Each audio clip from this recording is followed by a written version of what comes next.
Hello everyone, मैं आपका दोस्त आपका भाई डॉक्टर आगा खान। एक बार फिर से स्वागत है आपके अपने प्यारे चैनल आगा खान ऑफिशियल में। तो जैसा कि आपका मालूम है कि कल से हमारी जो क्लासेस हैं उस अपने इस चैनल पर स्टार्ट हो चुकी हैं। तो आज हम शुरू करने वाले हैं breathing and exchange of gases chapter, जो बहुत ही इम्पोर्टेंट चैप्टर है यहाँ के लिए भी, और जब आप MBBS BAMS जब आप करेंगे तो उसके लिए बहुत ज़रूरी होने वाला है। तो मैं आपसे रिक्वेस्ट करूंगा कि आप अगर चैनल पर नए हैं तो चैनल को सब्सक्राइब, वीडियो को लाइक शेयर करना ना भूलें। क्योंकि देखिए, जब हमने इस चीज़ में कदम उठा ही दिया है तो इसमें आप लोगों का सपोर्ट होना बहुत ज़रूरी है। कुछ मिस्टेक्स भी आएंगी, कुछ रास्तों में ठोकरें मिलती हैं, कुछ मंजिलें आसानी से नहीं मिलती। जो बच्चे MBBS हासिल कर चुके होते हैं उनको पता होता है जब वो मेडिकल कॉलेज में पहुंचने से पहले उनको क्या क्या संघर्ष करने पड़ते हैं। वैसे ही एक अच्छा टीचर बनने के लिए, अच्छा डॉक्टर बनने के लिए हमें बहुत सारे एफर्ट लगाने पड़ते हैं। तो मैं आपसे रिक्वेस्ट करूंगा कि आपको जैसे टीचर की सपोर्ट होती है वैसे ही आप सभी की टीचर को सपोर्ट होती है।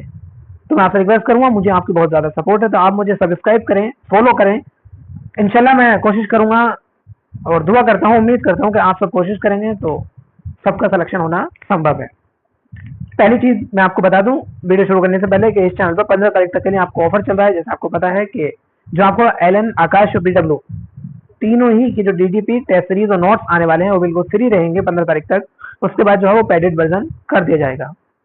LN, आकाश, BW तीन कोचिंग जो मोस्ट और प्रोबेबली कोचिंग हैं उनके आपको नोट्स, DDP और टेस्ट सीरीज आपको इस चैनल पर दी जाएंगी। यानी कि आपको जो टेलीग्राम चैनल का लिंक है वो डिस्क्रिप्शन में पहुंचा हुआ है और आपको स्क्रीन पर बारकोड भी दिख रहा होगा। तो आपसे रिक्वेस्ट करूंगा कि आप जो है चैनल को हर हाल में सब्सक्राइब जरूर कर लें। तो बिना किसी तरीके शुरू करते हैं वीडियो। तो जैसे कि चैप्टर में हमें टॉपिक्स भी दिए हुए हैं, इस चैप्टर में हमें क्या क्या कवर करना होगा, क्या क्या कवर नहीं करना है। तो जैसे कि इसमें हम आज क्या क्या कवर करने वाले हैं, हमारा इंट्रोडक्टिव पार्ट रहेगा आज। तो हम इसमें दो टॉपिक कवर करेंगे। सिर्फ हमारा एक रेस्पिरेटरी ऑर्गन रहने वाला है और दूसरा हमारा मैकेनिज्म ऑफ ब्रीदिंग रहने वाली है। और बाकी जो रहेंगे कल को हम यह जो होगा हमारा कल 2 को कर लेंगे और परसों 2 को कर लेंगे। यानी कि इस चैप्टर को हम 3 क्लासेस में बिल्कुल फिनिश कर देंगे। जब नेक्स्ट चैप्टर आएगा हमारा उसको 2 क्लासेस में लेंगे, फिर जो बाकी चैप्टर आते रहेंगे उनको 2 क्लासेस में हम लेकर चलेंगे। क्योंकि ज़्यादा लंबा अगर लेकर जाएंगे तो सिलेबस कंप्लीट नहीं हो पाएगा। तो बिना किसी तरीके जो है हम बिना किसी बातचीत के शुरू करते हैं रेस्पिरेटरी ऑर्गन कि जैसे कि आपको मालूम है। देखिए, जैसे रेस्पिरेटरी ऑर्गन जो होता है हमारा, रेस्पिरेटरी ऑर्गन क्या है हमारे अंदर, जैसे हमारे अंदर लंग्स है, मछलियों के अंदर गिल्स होते हैं। तो हर एक एनिमल्स के अंदर वो जो चीज़ है वो मेनली है, मतलब वेरी करती है। अब उसमें जैसे कि लिखा हुआ है, लाइन में पढ़ रहा हूँ, अपनी NCERT अपने सामने रखें। Mechanism of breathing vary among different group of animals depending mainly on their habitat and level of the organisation. अभी हम चैप्टर पढ़ेंगे एनिमल किंगडम, तो उसमें आपको हैबिटेट का पता लगेगा, किस हैबिटेट है क्या, और level of organisation. Level of organisation में भी आपको वहीं पे पता लग जाएगा। तो मैं बता दूं आपको, जो मैकेनिज्म होती है ब्रीदिंग की वो अलग अलग एनिमल्स के ग्रुप में वो डिपेंड करती है उसके हैबिटेट पर और उसके लेवल ऑफ ऑर्गेनाइजेशन पर। जैसे अब मैं जो लाइन पढ़ने आ रहा हूँ उस पर 3 स्टार बना लें, क्योंकि जो मोस्ट प्रोबेबली क्वेश्चन पूछे आते हैं वो यहीं से पूछे आते हैं। लिखा हुआ है कि lower invertebrates like sponges, coelenterates and platform, और भी हो सकते हैं जो हमारे लोअर इनवर्टिब्रेट्स की कैटेगरी में आते हैं। तो exchange O2 with CO2 bye simple diffusion. ठीक है, मैं दोबारा आपको बता रहा हूँ कि जितने भी हमारे लोअर इनवर्टिब्रेट्स होते हैं वो अपना जो ऑक्सीजन और कार्बन डाइऑक्साइड का जो जितने वो करते हैं, एक्सचेंज करते हैं, वो किसके द्वारा करते हैं, सिंपल डिफ्यूजन के द्वारा करते हैं over their entire body of the surface. ठीक, यहाँ पे आप 3 स्टार बना लेंगे। देन उसके बाद लिखा है earthworms use their most cuticle and insect have a network of tubes, उसको बोलते हैं ट्रैकियल ट्यूब्स। ठीक है, जो इंसेक्ट है उनके पास ट्यूब का एक नेटवर्क होता है, गुच्छा टाइप बना होता है, उसको हम क्या बोलते हैं, ट्रैकियल ट्यूब बोलते हैं। To transport the atmospheric air within the body, special vascularized structure called gills are used by the most of aquatic arthropod and the molluscs, whereas vascularized bag-like structure lungs are used by the tertiary forms for exchange of the gases। ठीक है, आगे लिखा है among vertebrates जैसे हमारे fish use gills, जबकि reptiles, words and mammals respire through the lungs. जितने भी हमारे रेप्टाइल्स होंगे, जितने भी हमारी वर्ड्स होंगे, जितने भी मैमल्स होंगे इंक्लूडिंग ह्यूमन बीइंग, वो जो रेस्पायर करते हैं वो किसके थ्रू करते हैं, वो लंग्स के थ्रू करते हैं। जो भी हमारे वर्टिब्रेट होंगे, जो भी हमारे फिशेज होंगी, वो यूज क्या करती हैं, गिल्स को। ये चीज आपको याद रखनी है, यहाँ पे आप 3 स्टार जरूर बना लें, ठीक है। इसको लाइन को दोबारा पढ़ेंगे। वर्टिब्रेट फिश यूज करती हैं गिल्स को, जबकि reptiles, words and mammals including human being, mammals में हमारा ह्यूमन बीइंग आता है, respire through the lungs, and amphibians जैसे कि हमारा फ्रॉग हो गया, वो रेस्पायर करता है through the their moist skin also. Mammals have a well developed respiratory system. Okay, then next बात करेंगे हम ह्यूमन रेस्पिरेटरी सिस्टम की। तो ह्यूमन रेस्पिरेटरी सिस्टम क्या है? ह्यूमन रेस्पिरेटरी सिस्टम मुझे आप कमेंट में बताइए। तो ह्यूमन रेस्पिरेटरी सिस्टम का जो है उसमें लिखा है we have a pair of external nostril, we have a pair of external nostril opening out above the upper lip. जो आपकी नाक है, जो नाक की ओपनिंग है जिससे आप सांस लेते हैं, तो हमारे ऊपर वाले होठ के ऊपर वो खुली हुई होती है, ओपनिंग होती है। Lead to a nasal chamber through the nasal passes. Nasal chamber हमारे अंदर की तरफ होते हैं, जो हमारी इसकी पोस्टीरियर साइड होती है, यानी कि जो हमारी डोर्सल साइड होती है, और किसके थ्रू जाते हैं वो नेजल पासेस के through. The nasal chamber open into the pharynx. जो हमारे नेजल चैम्बर होते हैं वो ओपन होते हैं फेरिंग्स में। अ portion of which is common pass of food and air. जो हमारा पोर्शन होता है फेरिंग्स का, वो हमारा कॉमन होता है हवा के लिए और एयर के लिए। The pharynx open through the larynx region into the trachea. ठीक है, जो हमारा फेरिंग्स होता है वो ओपन होता है ट्रेकिया के अंदर through the लैरिंग्स। लैरिंग्स is a cartilaginous box which help in the sound production called the sound box. Sound box कौन होता है ये आप मुझे कमेंट करके बताएंगे हर हाल में कि साउंड बॉक्स किसे कहते हैं। During swallowing glottis can be covered by a thin elastic cartilaginous flap called the epiglottis to prevent the entry of the food into the larynx. ये हमने बताया, कल भी मैं बताया था आपको डाइजेशन एब्जॉर्प्शन का कुछ मेरा पोर्शन आपको वीडियो में अगर डाली थी, उसमें मैंने बताया था जो हमारा ग्लोटिस होता है, जो हमारा फेरिंग्स होता है, जो हमारा खाना और हवा का जो पाइप होता है, तो हवा के पाइप का हमारा ये लगा हुआ होता है, एपिग्लोटिस होती है हमारी, ये कवरिंग होती है पतली सी। जैसे हम खाना खाते तो ये बंद हो जाता है, इसलिए कहते हैं लोग बात के खाना खाते बोलना नहीं चाहिए, बोलने के टाइम पे ये खुल जाता है। ट्रेकिया एक स्ट्रेट ट्यूब। ट्रेकिया क्या होता है हमारा, एक स्ट्रेट ट्यूब होता है, extend up to the mid thoracic cavity which divide at the level of fifth thoracic vertebrae into the right and left pulmonary bronchi. ठीक है, जो हमारा ट्रेकिया होता है वो एक सीधी एक ट्यूब होती है, वो एक्सटेंड होती है up to the mid thoracic cavity, जो डिवाइड होती है at the level of 5 thoracic vertebrae पर, जो हमारी दोनों साइड में हमारी जो प्राइमरी ब्रोंकाई प्रेजेंट होती है। अभी जब हम बोर्ड में पढ़ाना शुरू कर दूंगा मैं नेक्स्ट क्लास से या नेक्स्ट से, तो उसमें मैं आपको जो उसमें एमबीबीएस और बीडीएस में जो 3D स्ट्रक्चर दिए हुए हैं उसको मैं आपको स्क्रीन पे दिखाया करूंगा कि जो हमारे प्राइमरी और लेफ्ट ब्रोंकाई, इसमें डिफरेंस मतलब एकदम से डीपली नहीं दिया हुआ है, तो उसमें दिखा के आपको थोड़ा इजी कर दिया करूंगा। तो each bronchi undergoes repeated division to form a secondary and tertiary and bronchioles ending up to the very thin terminal bronchioles. देखिए मैं बताऊं आपको, पहले बताऊं हमारा ट्रेकिया होता है, पहले क्या होता है हमारा, देखिए मैं बताऊं, पहले हमारा ट्रेकिया होगा। ठीक है, ट्रेकिया का जो हमारा बाइफिकेशन होता है, बाइफिकेशन हो जाएगा इस तरीके से। जब बाइफिकेशन हो जाएगा तो हमारे जो लंग्स हैं वो लंग्स इस तरीके से होते हैं, तो ये हमारा लंग्स एक इधर का लंग्स हो गया, ये हो गया लंग्स। ठीक है, तो यहाँ पर जो होते हैं हमारे, यहाँ पर जो बाइफिकेशन हुआ है ट्रेकिया का, तो यहाँ पर फिर हमारे जो है यहाँ पर लोब में डिवाइड हो जाता है हमारा लंग्स, काय में हो जाता है लोब में। तो ये हमारा हो गया राइट और ये हो गया हमारा लेफ्ट। लेफ्ट वाले में तो होता है एक ओब्लिक रीज होता है सिर्फ, तो उससे हमारा दो में डिवाइड हो जाता है। लेकिन इसमें जो होता है एक ओब्लिक होता है और एक हॉरिजॉन्टल होता है। तो यहाँ पर जो होता है डिवीजन वो दो में होता है। तो यहाँ पर जो लोब बन जाते हैं हमारे, कितने बन जाते हैं, 3 लोब बन जाते हैं। कितने बन जाते हैं, 3 लोब बन जाते हैं। तो यहाँ पर जब 3 लोब बन जाते हैं तो यहाँ पर जो बाइफिकेशन होगा ट्रेकिया का, तो एक यहाँ जाएगा, एक यहाँ जाएगा और एक यहाँ जाएगा। यहाँ पर 3 में गया और यहाँ पर कितने में जाएगा, 2 में जाएगा। तो ये हमारा जो है पहले लोब में जाएगा, फिर लोब के बाद पहले लंग्स में गया, देखिए वाला तो हमारा लंग्स के लिए हो गया, ये हमारा लोब के लिए हो गया। फिर जब इसमें फर्दर डिवीजन होंगे, इस वाले में फर्दर डिवीजन होंगे, इसमें फर्दर डिवीजन होंगे, इसमें फर्दर डिवीजन होंगे, देन इसमें होंगे, फिर इसमें भी होंगे। तो इसमें जो होंगे वो सेगमेंट के लिए होंगे। किसके लिए होंगे, सेगमेंट के लिए। जो हमारे लंग्स के अंदर सेगमेंट होते हैं वो हर एक लंग्स में 10 सेगमेंट होते हैं। ये चीज आप एमबीबीएस बीएमएस में पढ़ेंगे, मैं आपको बता रहा हूँ इजी करने के लिए। तो वैसे ही हमारी प्राइमरी, टर्सरी, सेकेंडरी इसलिए बन जाती है, उसमें लास्ट में हमारी एक पल्मोनरी यूनिट बन जाती है, आगे इसको हम क्या बोलते हैं, ब्रोंक्यूल्स बोलते हैं। ओके, देन आगे लिखा हुआ है the trachea, primary, secondary and tertiary bronchi and the incomplete bronchioles are surrounded by the incomplete cartilaginous ring. यहाँ पर आप कम से कम 5 स्टार बनाइए साइन के आगे, कम से कम 5 स्टार, क्योंकि ये लाइन आपसे मोस्टली पूछी ही जाती है कि आपसे पूछा जाएगा कि इनकम्प्लीट कार्टिलेजिनस रिंग किस किस चीज को कवर्ड करती है, किस किस चीज को सपोर्ट करती है। तो आपको ये चीज याद रखनी है, एक हो गया हमारा ट्रेकिया, एक हो गया हमारा प्राइमरी और एक सेकेंडरी और एक टर्शियरी ब्रोंकाई, ये हमारी 4 चीजों को सराउंड करती है, और एक लास्ट है हमारा इनिशियल ब्रोंक्यूल्स। 5 चीजों को ये सराउंड करती है। इन 5 चीजों को आप सपोर्टेड जो है उनको आप याद रखेंगे। आगे लिखा है each terminal bronchioles gives rise to number of very thin irregular walled and vascularized bag like structure alveoli। मैंने ये बताया आपको, इसके अंदर सेगमेंट बनेंगे, सेगमेंट के अंदर alveoli बन जाएंगे। the branching network of the bronchioles and alveoli comprise the lungs। we have two lungs which are covered by the pleura, जो हमारी डबल लेयर्ड होती है।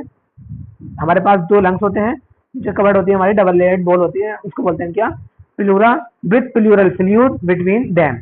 It reduces friction on the lung surface, outer pleural membrane in close contact with the thoracic wall, and inner वाली जो होगी वो direct contact में रहेगी किसके, लंग्स से। देखिए मैं बताऊं आपको, ये जो होती है हमारी लंग्स, जैसे मैंने ये बताया था आपको, लंग्स इस टाइप से हमारे लंग्स हो जाते हैं, ठीक है।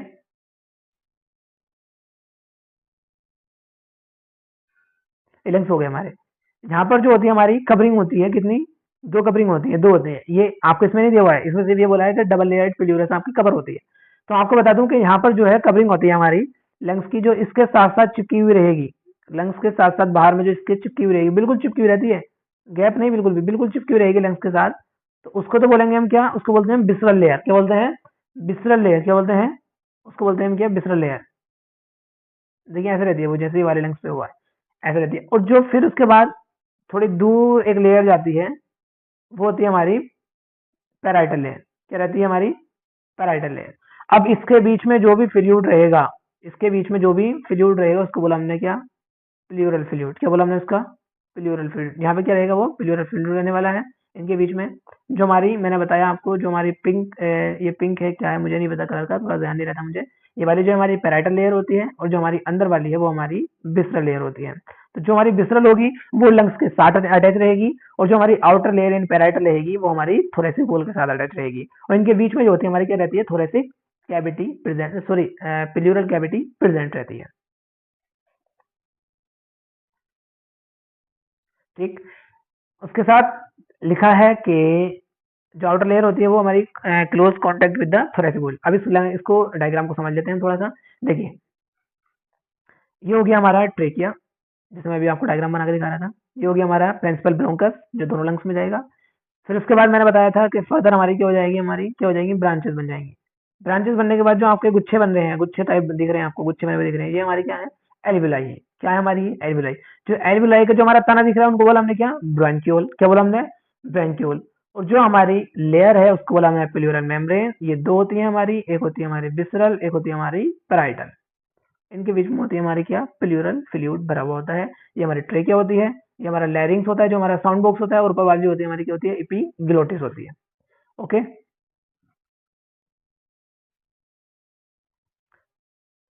देन नेक्स्ट बात कर ले हम यहाँ पर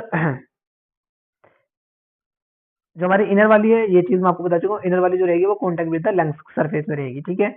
अब इसी के साथ साथ मैं आपको बताऊं, नीचे लिखा है the part starting with the external nostril up to the terminal bronchioles constitute the conducting part.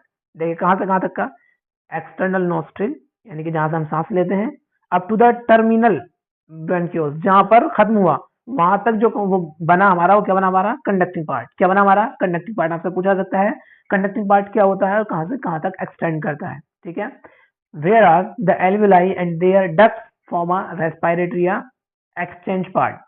alveoli और उसकी duct, alveoli और उसकी duct क्या बनाती है हमारी, exchange या respiratory part। जो हमारी alveoli और उसकी जो duct है वो क्या बनाती है हमारी, respiratory part। यहाँ पर 2 पार्ट मिलेंगे आपको, एक मिलेगा एक्सटर्नल, यहाँ मिलेगा एक तो कंडक्टिंग पार्ट, और एक मिलेगा आपको रेस्पिरेटरी या एक्सटेंड पार्ट। अब इन्हें बनाता कौन कौन है, इस चीज को आप ध्यान रखेंगे, यहाँ पर स्टार बना लेंगे, क्योंकि वो क्वेश्चन है जो मैं बता चुका हूँ आपको, जो आए हुए हैं जब ये चैप्टर कंप्लीट हो जाएगा तो इसके बाद आपको एनसीईआरटी बेस्ड क्वेश्चन आपके टेलीग्राम चैनल पर पहुंचेंगे। तो इसलिए मैं आपसे कह रहा था स्टार्टिंग में कि आप टेलीग्राम चैनल को हर हाल में ज्वाइन कर लें, व्हाट्सएप चैनल को आप हर हाल में ज्वाइन कर लें और यूट्यूब चैनल को तो आप 100% ज्वाइन कर ही लें। The conducting part transport the atmospheric air to the alveoli, clears it from origin particles, humidifies and also brings the air to body temperature. Okay, action part is the site of actual diffusion O2 and CO2 between blood and atmosphere. इन दोनों का काम क्या क्या है वो मैंने आपको बता दिया। एक्सचेंज पार्ट का जो काम होता है वो ऑक्सीजन और कार्बन डाइऑक्साइड को ब्लड और एटमॉस्फेयर के बीच में एक्सचेंज कराने का काम होता है हमारा एक्सचेंज पार्ट का। लंग्स जो होते हैं हमारे सिचुएटेड होते हैं थोरेसिक चैम्बर में, जो हमारे एनाटॉमिकली एयर टाइट चैम्बर होता है वो एक। जो हमारा थोरेसिक चैम्बर होता है वो बना होता है dorsally by the vertebral column, ventrally by the sternum, laterally by the ribs और on the lower side by the dome shape diaphragm. आप अपने लंग्स पर हाथ रखिए और लंग्स में आप देखिए आपके सामने क्या है, लंग्स क्या है हमारा मतलब एंटीरियर साइड में जो है हमारे क्या है रिब्स आ गई हैं। एंटीरियर में हमारी क्या आ गई हैं, रिब्स आ गई हैं। भाई एंटीरियर बोल सकते हैं या वेंट्रल बोल सकते हैं, एंटीरियर या वेंट्रल, तो वेंट्रल बोल दो। तो हमारा जो हो गया डोर्सली जो हो गया हमारा डोर्सल जो होगा हमारा वर्टिकल कॉलम्स आ जाएंगे, यानी कि पीछे जो हमारा पोस्टीरियर में रहेगा, पीछे जो रहेगा डोर्सल यानी कि उसमें वर्टिकल कॉलम आ जाएंगे। वेंट्रली हमारी स्टर्नम आ जाएगी आगे और लेटरली साइड में हमारी रिब्स आ जाएंगी और नीचे हमारा डायफ्राग्म आ जाएगा। एक बार मैं आपको समझा देता हूँ कि जैसे कि हमने अभी लंग्स बनाया, डायग्राम बनाया हमने किसका, लंग्स का। सपोज दैट हमारे ये लंग्स हो गए, ये हो गए क्या हमारे लंग्स, ठीक।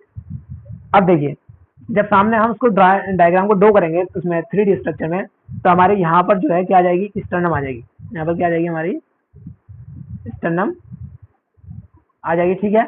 स्टार्टिंग में स्टर्नम आ गई, ये तो हो गया हमारे वेंट्रली। जब पोस्टीरियर में देखेंगे हम यहाँ पर तो हमारे क्या आ जाएंगे, वर्टिबल कॉलम्स आ जाएंगे। यहाँ पर ये वर्टिबल कॉलम्स आ जाएंगे, पीछे की तरफ जा रहा हूँ मैं, क्या आ जाएंगे हमारे वर्टिबल कॉलम, जिनको हम रीढ़ की हड्डी बोलते हैं, रिब्स जो होते हैं। अब अगर हम साइड में देखेंगे तो यहाँ पर हमारी क्या लगी हुई होंगी, रिब्स लगी हुई होती हैं, ठीक है। और नीचे से हम देखेंगे तो डोम शेप क्या आ जाएगा हमारा, डायफ्राग्म आ जाएगा। डोम शेप क्या आ जाएगा हमारा, डायफ्राग्म, डोम शेप डायफ्राग्म।